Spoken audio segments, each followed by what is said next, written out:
Ji, welcome back to the second part of the workshop. इंशाल्लाह इस part में first part में हमने बात की थी कि स्पेशली बैचलर स्टूडेंट्स किस तरह से रिसर्च टॉपिक्स फाइंड आउट कर सकते हैं, रीसेंट पेपर्स कैसे फाइंड आउट कर सकते हैं और उन रीसेंट पेपर्स पे फिर आगे काम कैसे कर सकते हैं, रेलेवेंट लिटरेचर इकट्ठा कैसे कर सकते हैं। पिछले पार्ट के हवाले से मैं ये भी शेयर करता चलूँ। अब डेफिनेटली मैंने आपसे एक वे शेयर किया है और ये सिर्फ एक वे नहीं, और भी बहुत से वेज हैं और हर एक के पॉजिटिव नेगेटिव्स अपनी जगह पे हैं। बहरहाल पिछले वे के साथ एक बात आप ये भी जहन नशीन रखें कि आपको जो पेपर्स वगैरह मिलेंगे ना, वो बाज़ औक़ात आपको एक स्पेसिफिक एरिया देंगे, यार मैं इस एरिया में काम कर लूँ। जैसे हमने लास्ट टाइम जब सॉर्ट आउट कर रहे थे, लिटरेचर देख रहे थे, तो वुमेन लीडरशिप का लीडरशिप में हमारे पास है। अब वुमेन लीडरशिप में आपने काम करना है, तो वुमेन लीडरशिप में क्या काम करना है, किस एस्पेक्ट में काम करना है, ये चीज़ें जो है ना वो आप कोई एक रिसर्च पेपर से भी आगे अपनी डायरेक्शन जो है ना मज़ीद क्लियर कर सकते हैं। बहरहाल आपको बिल्कुल क्लियर होना चाहिए, ठीक है?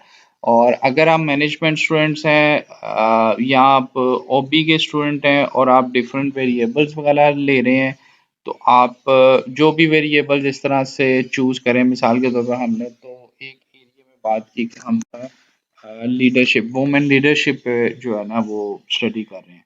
तो अगर वुमेन लीडरशिप का इफ़ेक्ट आपसे मोटिवेशन पे आप स्टडी कर रहे हैं, आप किसी बिहेवियर पे स्टडी कर रहे हैं, आप एटीट्यूड पे बात कर रहे हैं, आप फिर वो जिन भी वेरिएबल्स पे बात कर रहे हैं, आप वो वेरिएबल वाइज़ डाटा जो है ना वो डाउनलोड कर सकते हैं, ठीक है? अब आगे उस डाटा को आपको मेंडले पे कैसे मैनेज करना है, इंशाल्लाह उस पे मैं आगे मज़ीद बात करता हूँ।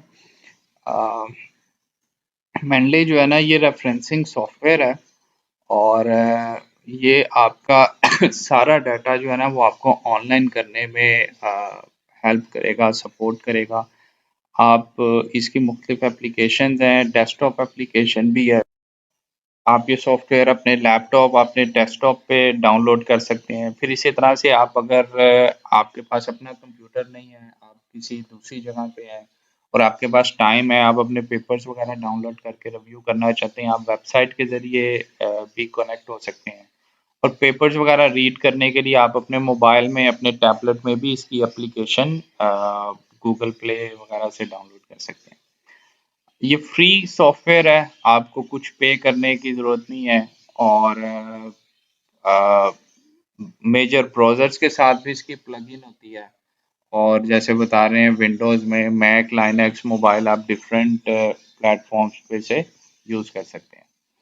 इसके डिफरेंट रिसोर्सेज़ हैं, आप सीएसएल एडिटर भी है, मोस्टली आपके ये सब चीज़ें यूज़ होती हैं। मतलब आप ने अपने मोबाइल पे, अपने कंप्यूटर पे ये सॉफ्टवेयर डाउनलोड कर लिया, इंस्टॉल कर लिया, आपने वेबसाइट पे एक्सेस कर लिया, आपके पास जौन-सा भी मोबाइल है उसके मुताबिक आपने अपने मोबाइल में कर लिया, साइटेशन प्लगइन ऐड कर ली और इसके जो है ना डिफरेंट ग्रुप्स भी होते हैं। मिसाल के तौर पर आप जो टॉपिक, जो वेरिएबल चूज़ करते हैं, आप उनके ग्रुप्स जॉइन कर सकते हैं। अगर आप कोई ग्रुप जॉइन करते हैं तो उस ग्रुप के अंदर जितना लिटरेचर है वो मौजूद होगा, वो सब का सब आप डाउनलोड करके तो उसी को रिव्यू कर सकते हैं, वहीं से आगे अपना काम वगैरह शुरू कर सकते हैं। अ, और ये सब चीज़ें जो है ना वो सिंक्ड होती हैं। मिसाल के तौर पर आपने जो रिसर्च पेपर डाउनलोड किए हैं ना या थीसिस डाउनलोड किए हैं, हम उनको भी उठा के जो है ना वो मेंडले में अपलोड कर देंगे। जब आप मेंडले में डालेंगे, आप सिंक करेंगे, तो ये आपके मोबाइल में भी आ जाएँगे, आपके कंप्यूटर में भी आ जाएँगे, आपके ऑनलाइन अकाउंट में भी आ जाएँगे इंशाल्लाह। ओके, सबसे हम ओवरव्यू करते हैं। सबसे पहले मैं आपसे वेबसाइट शेयर करता हूँ। ये वेबसाइट है mendeley.com। आप इस वेबसाइट पे चले जाएँ और ये सॉफ्टवेयर आप डाउनलोड करके इंस्टॉल कर लीजिए और दूसरा इस पे अकाउंट बना लीजिए, ठीक है? अकाउंट फ्री है, आप क्रिएट अकाउंट पे क्लिक करेंगे, ये आपसे 2-4 मालूमात जो लेगा, ईमेल लेगा, नाम वगैरह लेगा, आप वो इसमें फिल करें और उसके बाद ये सॉफ्टवेयर में अपना अकाउंट बना लें। हाँ, आई थिंक यहाँ पे अगर आप, क्योंकि आप साथ-साथ चलते रहें, आपके लिए सीखना आसान रहेगा। अभी आप ये वीडियो पॉज़ करके तो आप इस पे एक तो अकाउंट भी बना लीजिए और अकाउंट बनाने के साथ-साथ आप इस सॉफ्टवेयर को डाउनलोड करके इंस्टॉल भी कर लीजिए, ठीक है?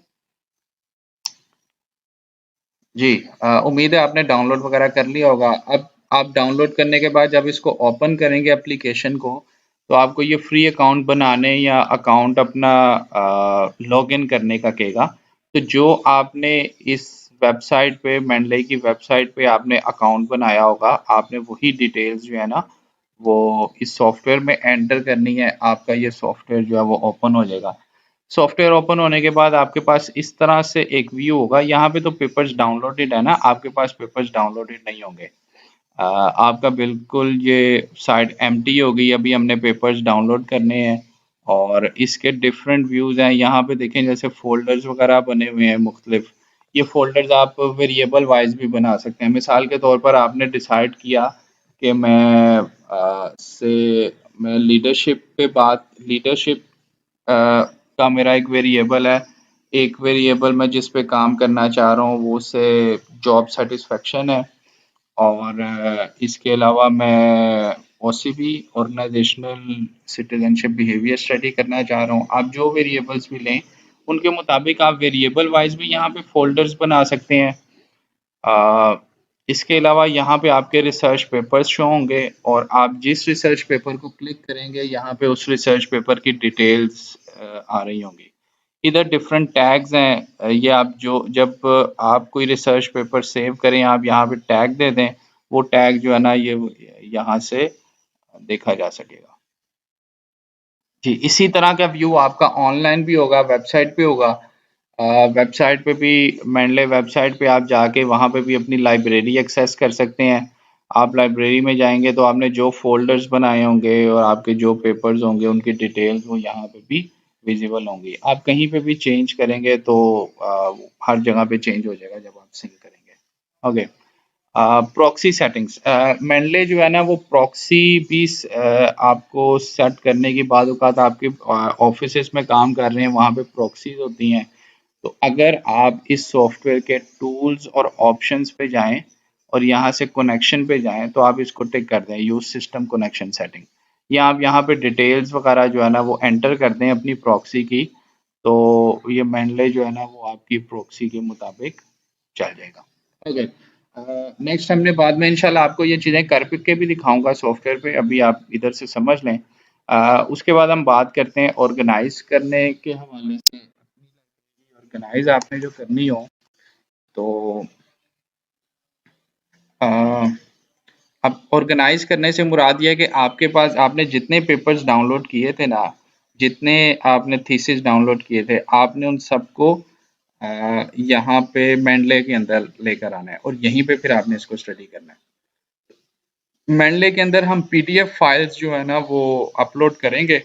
आपने जो पेपर्स डाउनलोड किए होंगे वो भी सब पीडीएफ फाइल के अंदर ही होंगे। जी, अब डॉक्यूमेंट ऐड करने के ना मुख्तलिफ तरीके हैं। ये मेरे सामने मेंडले ओपन है। ये इधर व्यू पूरा नहीं आ रहा लेकिन वो मैटर नहीं करता, मैं इंशाल्लाह आपको एक्सप्लेन कर दूंगा। आपके पास ना ये डिफरेंट फ़ोल्डर्स थे, मैंने एक नया फ़ोल्डर बना लिया न्यू फ़ोल्डर के नाम से, ठीक है? ताकि मैं यहाँ पे आपको साथ-साथ बता सकूँ और मेरे जो काम है वो मुतासिर ना हो। ओके, तो यहाँ पे मैं ऐड फाइल्स पे अगर क्लिक करता हूँ ना, तो ये मुझसे पूछेगा कहाँ पे रिसर्च पेपर्स हैं जो आप ऐड करना चाहते हैं, ठीक है? तो मैं मिसाल के तौर पर कहता हूँ डेस्कटॉप में ऑनलाइन क्लासेस का मेरा फ़ोल्डर है। इसमें बिजनेस रिसर्च मेथड वर्कशॉप में जो है वो मैंने ये एक थीसिस किया था और ये पेपर किया था। इन दोनों को अपलोड करता हूँ तो ये इसने दोनों पेपर जो है ना वो यहाँ पे अपलोड कर देगा। ठीक है जी। ओके, इसके अलावा और भी वेज हो सकते हैं। मैं कोई फोल्डर ऐड करना चाहता हूँ, पूरे का पूरा फोल्डर, जैसे आप लोगों ने अगर फोल्डर बना लिया आप पूरा फोल्डर यहाँ पे ऐड कर सकते हैं। आप वॉच फ़ोल्डर कर सकते हैं, एक ऐसा फ़ोल्डर है जिसमें आपकी बहुत सारी फ़ाइल्स भी हैं, दीगर चीज़ें भी हैं और आप ऐड एंट्री मैनुअली भी कर सकते हैं। बाज़ औक़ात मिसाल मैं इसको क्लिक करता हूँ, तो मिसाल के तौर पर मेरे पास बाज़ औक़ात एक पीडीएफ फ़ाइल नहीं होती, मैंने सिंपली मेरे पास एक लिंक है या वेबसाइट है, मुझे वो ऐड करनी है। तो जो भी डिटेल्स ऐड करनी है ना, सबसे पहले मैं यहाँ से चूज़ करूँगा। मिसाल के तौर पर मुझे कोई बुक ऐड करनी है मुझे कोई बुक का सेक्शन, कोई बुक का चैप्टर ऐड करना है, कोई case, computer program, conferences, research conferencings होती हैं, उनकी प्रोसीडिंग कोई डाउनलोड करनी है। जेनेरिक कॉमन है कोई, मतलब इनमें से कोई कैटेगरी मुझे समझ नहीं आ रही, मैं जेनेरिक कर दूंगा। कोई हीयरिंग है लीगल, कोई journal article, magazine article, newspaper article मुझे डाउनलोड करना है, सॉरी मुझे ऐड करना है। कोई पेटेंट, कोई रिपोर्ट, रिपोर्ट्स बहुत सारी होती हैं, गवर्नमेंटल रिपोर्ट्स भी हो सकती हैं, ऑर्गेनाइजेशन की भी हो सकती हैं, जो भी है मुझे वो कोई ऐड करनी है। अ, इसी तरह से कुछ मुझे थीसिस, वेबसाइट, वर्किंग पेपर, जो मुझे चीज़ ऐड करनी है मैं यहाँ से ऐड कर सकता हूँ। ठीक है, और मैं जोन सी कैटेगरी चूज करूंगा उसके मुताबिक ये मुझसे डिटेल मांगेगा।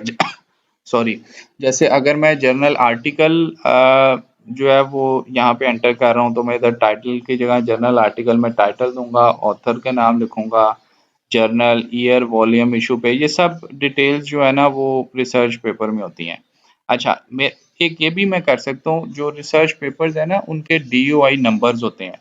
अगर मैं, और DOI नंबर ना 10 से शुरू होते हैं, 10 पॉइंट। अगर मैं यहाँ पे DOI नंबर लिख के ये सर्च का बटन दबाऊंगा, तो अगर वो DOI नंबर सही होगा तो ये वेबसाइट, तो ये इंटरनेट से खुद ही जो है ना वो ये सब डिटेल्स ओपन कर लेगा। ठीक है, अब ये चीजें मैं जो आपको बता रहा हूँ ना, आपको वीडियो वक्फे वक्फे से पॉज करके ये करके देखना पड़ेगा। आप ये करेंगे तो आप सीख पाएंगे। ठीक है, ओके। मेरे पास इसके अलावा डिफरेंट फोल्डर्स हैं, मैं व्यू थोड़ा सा एडजस्ट कर रहा हूँ। अ,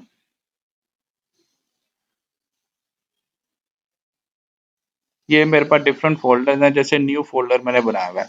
आप यहाँ पे क्लिक अगर करेंगे और मज़ीद नया फ़ोल्डर बनाना है, चाहे न्यू फ़ोल्डर के अंदर से मैं यहाँ पे कहता हूँ कि मेरा थीसिस रख दें। इसके अलावा इस न्यू फ़ोल्डर के अंदर मेरे मुझे आप लीडरशिप के पेपर्स मैंने अलग करने हैं। फिर इसी तरह से कोई एक फ़ोल्डर ऐसा, उसमें मैंने से मोटिवेशन पे काम करना है। तो आपके आपके जो भी वेरिएबल्स हो ना, वो आप यहाँ पे वेरिएबल वाइज भी बना सकते हैं और आप सबको इकट्ठा भी डाल सकते हैं। ठीक है, इसके अलावा जो हमारे पास कैटेगरीज आ रही हैं, आप ऑल डॉक्यूमेंट्स पे क्लिक करेंगे तो आपके जितने पेपर्स डाउनलोडेड हैं वो सब के सब आ जाएंगे। रिसेंटली एडिट, अभी अभी जो मैंने ऐड किया, आप बाजू का एक पेपर अपलोड करते हैं, आपको पता नहीं लगता वो कहाँ पे किधर मैंने ऐड किया था, आप रिसेंटली एडिट देख सकते हैं। रिसेंटली रेड, कोई आप पेपर गो थ्रू कर रहे थे। फिर फेवरेट्स, जो पेपर आपके फेवरेट्स हो आप इनको ये स्टार कर दें, वो आपको यहाँ पे विजिबल होंगे। नीट रिव्यू के बारे में आपको बताता हूँ। माई पब्लिकेशन, आपके अपने पेपर्स कोई पब्लिश्ड हों, ये अनसॉर्टेड हैं। और उसके बाद ये सारे डिफरेंट फोल्डर्स हैं। ओके जी, आ, वापस आते हैं। अब हम पेपर की डिटेल में, आप जैसे जैसे पेपर्स डाउनलोड करते जाए ना, आप इनको सिंक करते जाएं।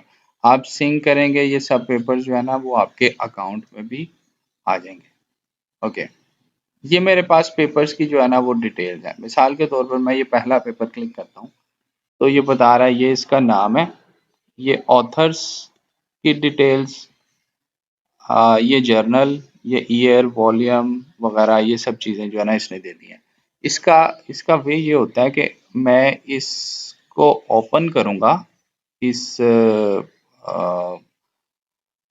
इस पेपर को, और यहाँ से डिटेल्स जो है ना मैं गो थ्रू करूँगा। ठीक है, मिसाल के तौर पर मैं मैंने जो डाउनलोड किया हुआ है, तो अ, ये इसका DOI नंबर है। ठीक है, ये 10 पॉइंट से 10 से शुरू हो रहा है, 10 पॉइंट में DOI में लिख के सर्च करूँगा। तो यहाँ पे मैं एक मर्तबा देख लूँगा कि मेरे पास जो इस पेपर की डिटेल, इशू नंबर वगैरह आ रहा है, क्या यहाँ पे ये सब डिटेल्स ठीक हैं? मैं एक बार देख के इसको सेट कर लूँगा। ऑथर के नाम में जो है ना वो नाम लिखने में आपको इशू आ सकता है। मिसाल के तौर पर ये ऑथर्स का नाम लिखा है, आपने इनको एक ही तरतीब में लेना है।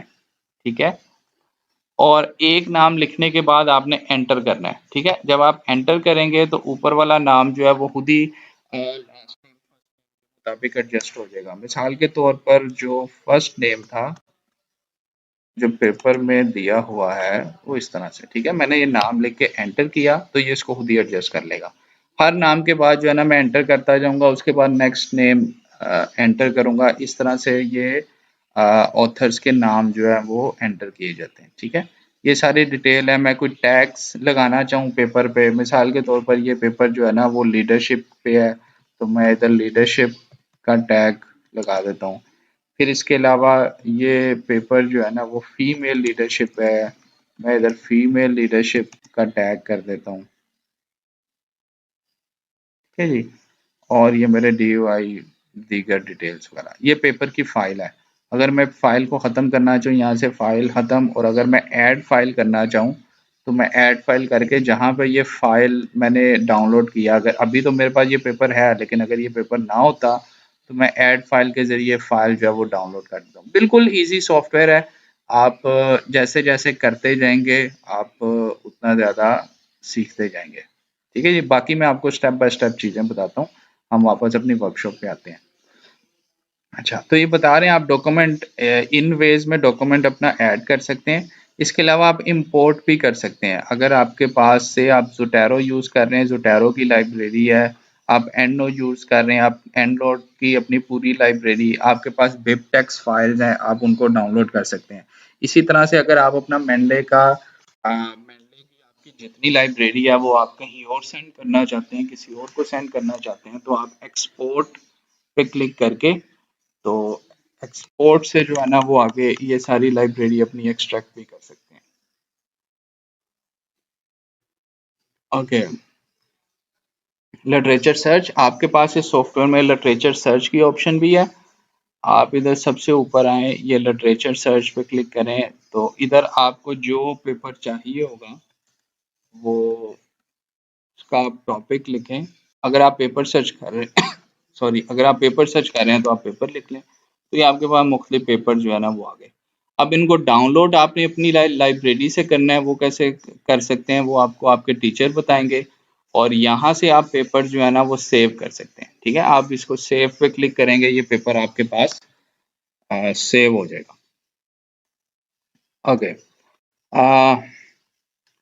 इसके अलावा आप इसी तरह से कोई रिसर्च जो है ना आप मेंडले की वेबसाइट पे भी सर्च कर सकते हैं। ठीक है, आप सर्च करें, या आपके पेपर्स हैं, आप रिसर्च पेपर कोई सर्च करें, आपके पास वो रिसर्च सेक्टर का रेफरेंस आप सेव कर सकेंगे, उसका कोई आपको फुल टेक्स्ट चाहिए तो ये आपको उस जर्नल की वेबसाइट पे ले जाएगा।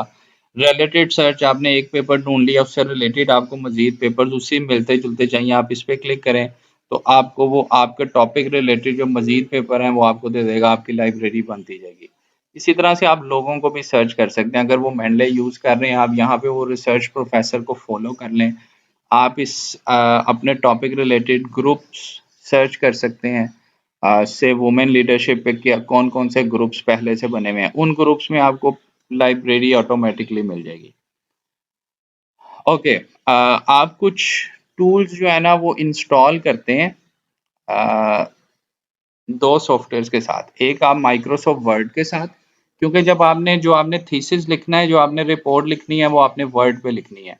तो जब आप वर्ड पे रिपोर्ट लिखेंगे तो आपको साथ साथ जो पेपर्स आप यहाँ से गो थ्रू करेंगे, नोट्स बनाएंगे, उसको आपने साइट भी करना है। तो जहाँ पे आप साइट करेंगे, बस साइट मेंडले से करेंगे तो आपको वर्ड के अंदर उसकी प्लगइन चाहिए, तो ये MS वर्ड प्लगइन है। इसी तरह से वेबसाइट से आप पेपर्स जो है ना वो सेव कर सकते हैं, तो उसके लिए आपको ये इंस्टॉल वेब प्लगइन, आप टूल्स में जाएंगे ना, मेरे पास तो ये अनइंस्टॉल है, आपके पास इंस्टॉल आ रहा होगा, आप इसको क्लिक करेंगे, आपकी वर्ड प्लगइन इंस्टॉल हो जाएगी। आप इसको इसी तरह से वेब इंपोर्टर को क्लिक करेंगे, आपका वेब इंपोर्टर जो है वो इंस्टॉल हो सकेगा। ठीक है जी, ये काफ़ी सारी चीज़ें मतलब सिंपल हैं, या कुछ मैंने आपको बता दी है। बैकअप वगैरह क्रिएट करना, आप बैकअप क्रिएट कर सकते हैं, आपके पास पहले से कोई बैकअप मौजूद है, आप वो बैकअप यूज़ कर सकते हैं, अपडेट कर सकते हैं, ये चीज़ें आप चेक कर सकते हैं साथ साथ।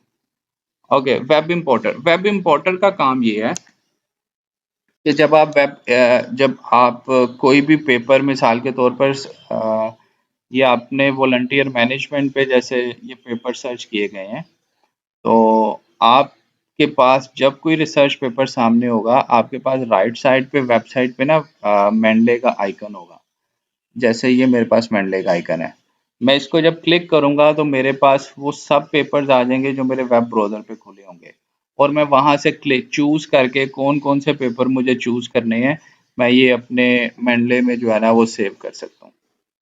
और जैसे ही आप पेपर्स वगैरह डाउनलोड कर लें, आप उनको सिंक कर दें ताकि ये आपके पेपर्स इंटरनेट पे सेव हो जाएँ। ठीक है जी? ओके। उसके बाद हम बात करते हैं ऑर्गेनाइज़ करने पे, आप अपनी लाइब्रेरी कैसे ऑर्गेनाइज़ कर सकते हैं। अ, मैंने आपको फ़ोल्डर्स के हवाले से बताया था और नए फ़ोल्डर्स बनाने के बारे में भी बताया था। फ़ेवरेट्स के बारे में फ़ेवरेट्स के बारे में हमारी बात हो गई है। ये जो साइन है ना ग्रीन, ग्रीन का मतलब है you are allowed to read it please. आपने ये पेपर सेव तो किया है लेकिन अभी तक रीड नहीं किया। आप इसको ओपन करके रीड करेंगे तो ये इस तरह से ग्रे में आ जाएगा। ओके, इसके अलावा यहाँ पे ऑथर्स होते हैं, पेपर्स होते हैं, आप ये डिटेल्स जो है ना वो मेंडले में भी देख सकते हैं। हम अपने फ़ोल्डर पे वापस आते हैं, तो आपके पास ये ऑथर्स हैं। ये आप मतलब आपकी सर्च के लिए टाइटल है, किस ईयर में पब्लिश्ड इन, किस जर्नल में पब्लिश हुआ है और आपने ऐड कब किया है। आप इनको क्लिक करेंगे ना तो ये जहाँ पे क्लिक करेंगे उसके मुताबिक उस ऑर्डर में जो है ना वो अरेंज भी हो सकता है। जैसे ऑथर वाइज़ अरेंज करने हैं, title wise, year wise arrange करने हैं। बाद औक़ात हमें रीसेंट पेपर सर्च करने पड़ते हैं तो मैं ईयर वाइज़ उनको अरेंज करके सर्च कर सकता हूँ, मेरे पास कौन से पेपर्स हैं। हमें जर्नल बाद-औक़ात कोई स्पेसिफिक जर्नल के पेपर्स देखने होते हैं, तो मैं ये इधर से देख सकता हूँ। बाद-औक़ात हमें देखना होता है हमने रिसेंटली कौन से ऐड किए हैं, तो मैं उस वाइज़ भी इसको अरेंज कर सकता हूँ। ओके। अ, फ़ोल्डर्स के हवाले से हमने बात कर ली। Document search, yes. आप अपने डॉक्यूमेंट में आप जिस फ़ोल्डर में भी होंगे वहीं पे ये सर्च कर लेगा। मिसाल के तौर पर आप ये न्यू फ़ोल्डर में हैं, तो मैं यहाँ पे लिखता हूँ कि मुझे ये बताएँ कि यहाँ पर ट्रेनिंग का कोई वर्ड आया हुआ है मेरे इस फ़ोल्डर में? तो मैं ये सर्च कर रहा हूँ, ट्रेनिंग के हवाले से मेरे पास कोई पेपर्स नहीं है। ओके, मैं कहता हूँ कि लीडरशिप पे तो डेफ़िनेटली होगा। ओके, फीमेल वर्ड, तो ये बता रहा है कि फीमेल वर्ड जो है ना वो दोनों में है, इसको थोड़ा-सा एडजस्ट कर लें। दोनों पेपर्स में जो है ना वो फीमेल वर्ड यूज़ हुआ है। यहाँ से मैंने फीमेल लीडरशिप का वर्ड, तो ये बता रहा है फीमेल लीडरशिप का वर्ड भी यूज़ हुआ है। अब अगर वो टाइटल में यूज़ हुआ है तो ये टाइटल में हाइलाइट कर देगा, अगर वैसे टेक्स्ट के अंदर हुआ है तो ये टेक्स्ट में कर देगा। तो आप इसको ओपन करेंगे जब, तो ये बता रहा है 2 जगहों पे मैच कर रहा है, एक ये फीमेल लीडरशिप, एक ये फीमेल लीडरशिप। ठीक है जी? तो आप आपको इस तरह से अगर वैसे आपके पास किसी फ़ोल्डर में ये सब पेपर्स, वहाँ पे आपको स्पेसिफिक लाइन के अंदर एक वर्ड सर्च करना मुश्किल हो सकता है। इसका यूज़ इस तरह से होता है कि जो सीनियर स्टूडेंट्स हैं वो तो समझ गए होंगे, बैचलर्स स्टूडेंट्स के लिए ऐसे है कि बाज़ औक़ात ना आपको एक specific variable, specific line related जो है ना वो लिटरेचर ऐड करना होता है। तो आप उन वर्ड्स के साथ जब लिखेंगे ना तो उस पेपर के अंदर जहाँ-जहाँ पे वो वर्ड यूज़ हुआ है आपके पास आ जाएगा। आप लिटरेचर पिक करने के लिए वो लाइन जो है ना पिक कर सकते हैं। ठीक है जी? ओके, अपना डॉक्यूमेंट सर्च करना, फ़िल्टर्स वगैरह मैंने आपको बताया था, आप टैग्स लगा सकते हैं और जब आप टैग लगा लेते हैं तो आपके पास यहाँ पे ना डिफरेंट फ़िल्टर्स की ऑप्शंस होती हैं। ये फ़िल्टर बाय ऑथर्स, तो ऑथर्स तो बता रहा है ये 4 ऑथर्स हैं इसमें। इसके अलावा मैं फ़िल्टर बाय टैग्स कर सकता हूँ, कहता है ये 2 टैग जो है ना वो आपके पास लगे हुए हैं। Filter by publication, leadership quality publication है। अच्छा, यहाँ पे हम एक और डिटेल्स पे अभी बात नहीं आई मेरे ख्याल से। Okay, checking for duplicates.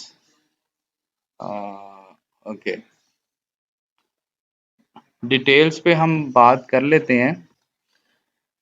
तो मैं आपको ना ये जैसे बताता चलूँ, जैसे हमने ये रिसर्च पेपर था और एक हमारे पास थीसिस है, तो थीसिस की भी जो है ना वो डिटेल्स, जो भी पेपर आप डाउनलोड करें ना सबसे पहले आपने उनकी डिटेल्स चेक करनी है कि क्या वो डिटेल्स ठीक है। अब ये बता रहे हैं थीसिस है, इसका टाइटल है university of Birmingham research archive. अब ये इसका टाइटल तो नहीं है, आप इसको ओपन करेंगे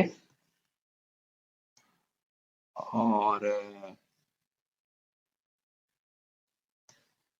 मैं यहाँ से इसको थोड़ा सा जूम कर लेता हूँ जी। ये टाइटल बता रहा है, ठीक है।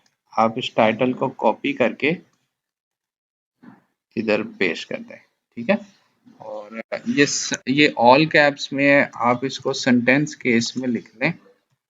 Women in leader roles in higher education,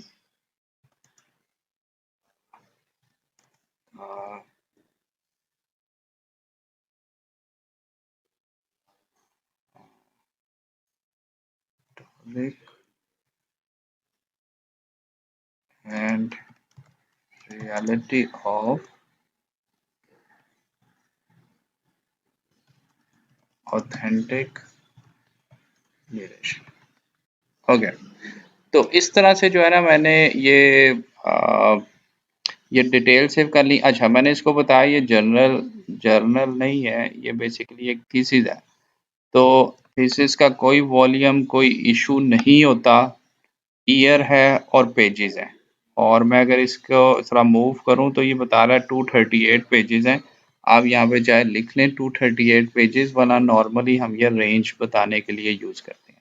ये इसका एब्स्ट्रैक्ट है, आप टैग्स दे सकते हैं। आपके पास किस यूनिवर्सिटी का ये थीसिस है, कौन सा डिपार्टमेंट है। सॉरी, मैंने ऑथर ऑथर नेम हमने तो देखा नहीं है कि ऑथर नेम ठीक लिखा कि नहीं। ऑथर नेम सही नहीं लिखा हुआ, तो ये ऑथर है। मैं यहाँ पे लिख लेता हूँ जेन एलिजाबेथ, ठीक है। मैं ये लिख के एंटर करूँगा तो इसने नाम एडजस्ट कर दिया, ये डिटेल्स आपके पास आ गई। फिर इसके अलावा आप स्कूल ऑफ एजुकेशन, ये इसका डिपार्टमेंट है। और यूनिवर्सिटी ऑफ बर्मिंघम,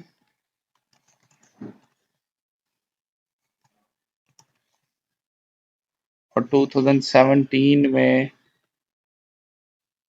का ये थीसिस है, ठीक है जी। तो ये डिटेल्स कर दी। फिर आपको अगर पता है कि ये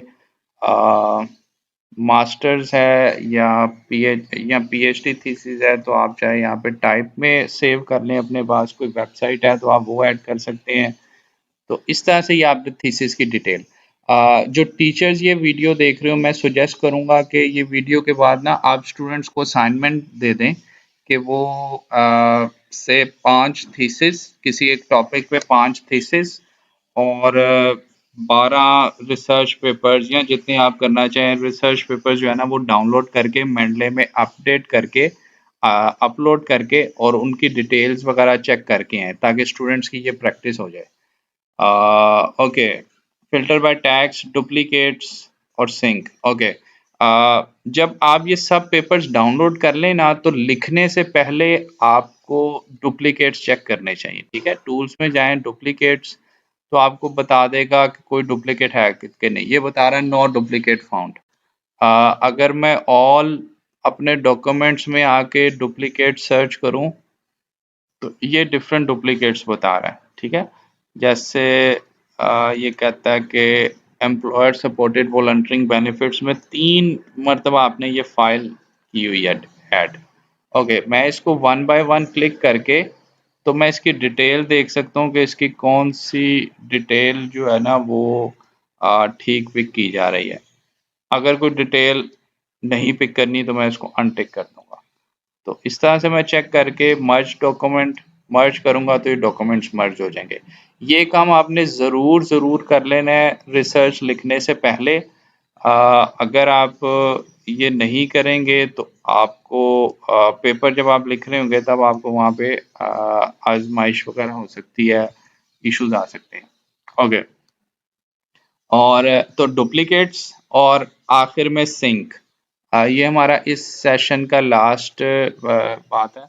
जब आप सिंक करेंगे ना, बाज़ औक़ात आपके डॉक्यूमेंट कन्फ्लिक्ट आते हैं। जैसे ही बता रहा है योर लोकल वर्जन में ये डिटेल्स हैं और मेंडले वेबसाइट पे ये डिटेल्स हैं, आपको कौन सी लेनी है। तो आप बता सकते हैं लोकल वर्जन वाली अपडेटेड है या मेंडले वेबसाइट वाली अपडेटेड है। जौन-सी आप चूज़ करेंगे वो ये अपडेट कर देगा। तो सिंक जब आप इस तरह से कॉन्फ्लिक्ट आ जाएँ ये उसे मैनेज करता है। इसके बाद हम अपने लास्ट पार्ट में पीडीएफ को व्यू करना, रीड करना, नोट्स लेना और आगे थीसिस में लिखना, इस पे इंशाल्लाह हम बात करेंगे। Thank you very much.